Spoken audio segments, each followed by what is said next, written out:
याच काळातला महाविकास आघाडीच्या सरकारच्या काळामध्ये मोठ्या प्रमाणात त्याच्या संस्थेचं काम करण्यात आलं होतं, पण त्यावेळेला कोणाचा प्रभाव होता? एक लक्षात घ्या, हा तुमचा प्रश्न अत्यंत चुकीचा आहे. हा तुमचा प्रश्न चुकीचा आहे. गुन्हा घडलाय त्या काळापासून मी हा विचार आपण केला पाहिजे. गुन्हा कधी घडलाय हे साधारण 1 वर्षभरातले हे गुन्हेगारीचं स्वरूप आहे. 1 वर्षभरात बरोबर आहे. आता गवत कोणी लावलं, पाणी कोणी दिलं, हे काय प्रश्न नाही आहेत. पाणी कोणी दिलं, गवत कोणी लावलं, फुलझाडं कोणी लावली. मुळात असं आहे, तिथे अशा प्रकारे जाऊन गेल्या 2 वर्षामध्ये कोणते मंत्री, कोणते आमदार, कोणते खासदार त्या बुवाबाजीला प्रतिष्ठा देत होते. महाविकास आघाडीच्या काळामध्ये काय झालं काय नाही त्या संदर्भात उघड आहे. तुम्ही पाणी दिलं असं म्हणताय, ठीक आहे, तुम्ही बातमी दिली आहे पाणी दिलं. पाणी देणं हा गुन्हा आहे का? एखाद्या संस्थेला अनेक त्यावेळेला रजिस्टर असलेल्या अनेक संस्थांना आताही पाणी दिलंय, पूर्वी पाणी दिलं असेल, पण विषय तो नाहीये. तुम्ही विषयांतर करू नका. माझा प्रश्न आणि माझे उत्तर अत्यंत शार्प आहेत त्या बाबतीत.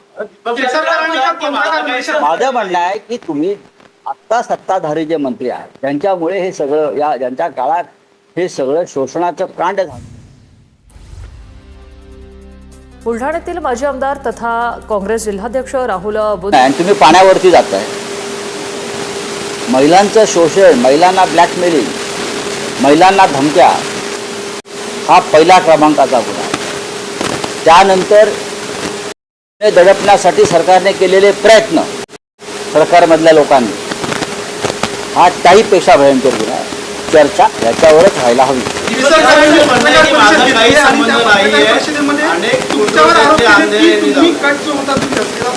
अयशस्वी झाला त्यामुळे त्यांची बदनामी करताय तुम्ही असं त्यांनी आरोप केला. अजिबात नाही. मला काय करायचं कोणाची कट रचून. दीपक केसरकरांसंदर्भात त्यांचं जे काय या संदर्भात अशोक खराशी संबंध हे जगजाहीर झालेले आहे. आणि ते काय मीच बोलतोय का? अख्खं जग बोलत आहे. व्हिडिओ आहेत, फोटो आहेत, ते स्वतःच कबूल करतायत. होय, माझ्या त्याचे संबंध होते, त्यांचं काय त्यांचं भविष्य खरं ठरत होतं स्वतः सांगताय ना तुम्ही. यात कट कसला आला? त्याच्यावरती काहीतरी त्या भोंदूबाबांना काहीतरी जादूटोणा केलेला दिसतो. असं म्हणतायत की गुवाहाटीमध्ये एकनाथ शिंदेसोबत असताना मी शिंदेची बाजू जोरकसपणे मांडली म्हणून उद्धव ठाकरे गटाचे लोक माझ्यावरती बदला घेण्यासाठी हे आरोप करतायत असं त्यांनी जी 24 तासच्या मुलाखतीत म्हटलं. अहो, त्याचा जीव किती बदला घ्यायला त्याला काय आहे? केसरकरांचा जीव किती आहे, काय आहे? ठीक आहे, सत्तेत तुम्ही हात सध्या म्हणून तुमचा हे बोलणं सुरू आहे. मी त्यांना सावंतवाडीमध्ये मोती तलावावरती खूप डोमकावळे फडफडतात, त्यातला तो एक डोमकावळा आहे. कशा करता तुम्ही स्वतःच संकटामध्ये येत आहे बोलून? आपल्या विरुद्ध पुरावे आहेत. आपण त्या अशोक खराचे सगळ्यात मोठे हस्तक होता, हे सगळ्यांना माहिती आहे. अनेक मंत्र्यांना, आमदारांना तुम्ही त्याच्याकडे घेऊन गेलेले आहात. एकनाथ शिंदे यांना अशोक खराजकडे घेऊन जाणारे हेच दीपक केसरकर आहेत. मी तुम्हाला आत्ता सांगतो. महाराष्ट्राच्या राजकारणात मोठा भूकंप होणार आहे आणि तो टायगर किंवा तुतारी असं असेल तर योग्य वेळी मी जाहीर करेन असा गौप्यस्फोट ज्योती वाघमारेंनी केला. ऑपरेशन टायगर ठीक आहे, करू द्या.